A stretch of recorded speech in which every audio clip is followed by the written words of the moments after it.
Dr. King, we're delighted to have you here. I'm pleased to be here, Tim.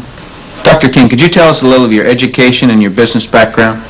Tim, I'm a professor of marketing at the University of Illinois at Chicago. I got my bachelor's and master's degrees from the University of Texas in Austin, spent a tour of duty with the Exxon Corporation, and then returned to get my doctorate in business administration from Harvard University. More important to this discussion, over the last 6 years, I've been involved in doing research, teaching, and consulting in network marketing. So coming from such a conservative school, and I know you a little bit, and I know you to be very conservative, what caused you to look at network marketing to begin with? In 1990, we had a major economic recession in the United States. The Midwest and Chicago particularly were very badly hit. As a result, the interviewers stopped coming to campus. We were graduating hundreds of students a semester, and they weren't getting jobs. Our alumni were coming back to us, losing their jobs, looking for help, and we had nothing to offer them. Now, I started looking, because of my background in business consulting, at alternative career paths. I went out and I looked at starting your own business, at home-based businesses. I looked at franchising. I looked at direct selling. And in the direct selling arena, I backed into network marketing. Now, I was very cynical, skeptical.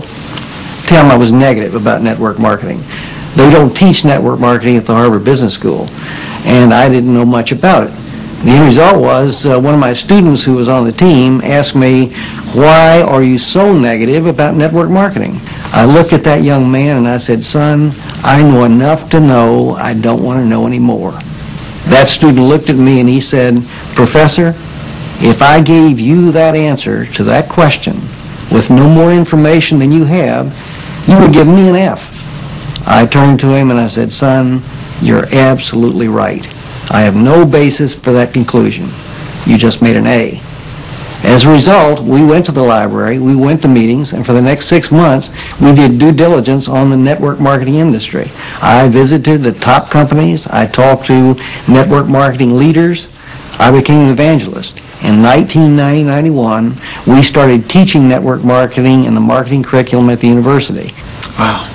Was there any resistance from the dean of the school or the alumni? As it turned out, our dean at the time was a very entrepreneurial operator. He was looking for outreach programs that we could initiate. I had done my due diligence. We were getting good reviews in terms of student responses. So the dean said, "Maintain your professional profile and let's move forward with network marketing." What is your view of the industry of network marketing now, and where do you see it going in the future? Tim, the industry is coming of age. Today, we have computer and management information systems, which makes it possible for a network marketing company to organize a sales force so effectively that we can make a sale in Korea in Korean won, instantaneously convert that Korean won sale into US dollar sale, post that to a distributor's commission account in the United States, and pay that distributor in a week. Never before in the history of this industry has that been possible. So we have gone through a dramatic technological wave in the 1980s, the early 90s. I argue now we're moving into the wave of professionalism, and I emphasize professionalism at several levels. Number one, we're seeing more and more professionals, physicians, dentists, attorneys, CEOs, college professors, going into network marketing. Secondly, we're seeing a completely different attitude on the part of the press. The Wall Street Journal, Forbes, the Chicago Tribune, regional dailies around the United States are giving network marketing very positive press. On the other hand, the universities are accepting network marketing as a legitimate channel of distribution. The University of Illinois Chicago has offered the first certificate seminar in network marketing in the history of the industry. The University of Houston is going to be sponsoring network marketing as part of their outreach entrepreneurial programs. We are seeing more and more community colleges setting up network marketing courses on their campuses. So I see this industry growing dramatically over the next 10 years. It's currently a $20 billion industry in the United States. We have 7 to 10 million distributors in operation.